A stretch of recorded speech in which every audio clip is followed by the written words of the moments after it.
guys, nandito na ako sa Silangan sa may Kumon. And try natin yung Ocularyo lugar. So matapat niya ang Binangi. Malapit siya sa Our Lady of Peace at malapit siya sa DIY. Okay. So mag-inquire lang tayo guys. So dito na tayo guys at pasukan natin. Ito pala. Okay, so sabi po ni Tita ay pwede daw po ang 100 na participants. So mag-inquire lang ako. Guys, so pinayagan ako na umakayat at tingnan at i-video yung venue.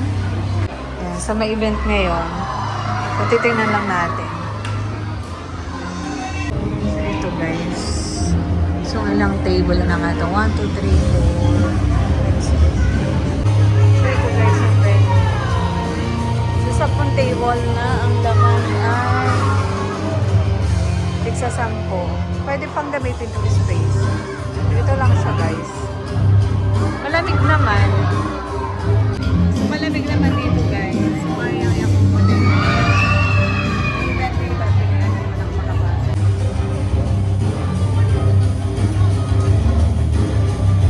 So kailangan lang tanggalin itong nasa gitna.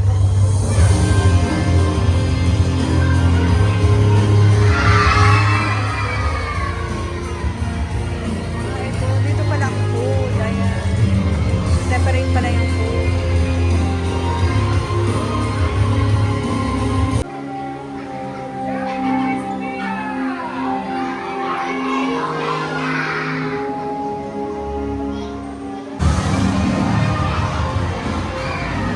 Okay naman siya.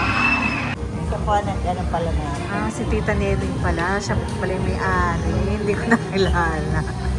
Sabi po ni Tita Nene, pwede tayo mag-customize. Ito yung menu. Ito pwedeng i-customize. Thank you po.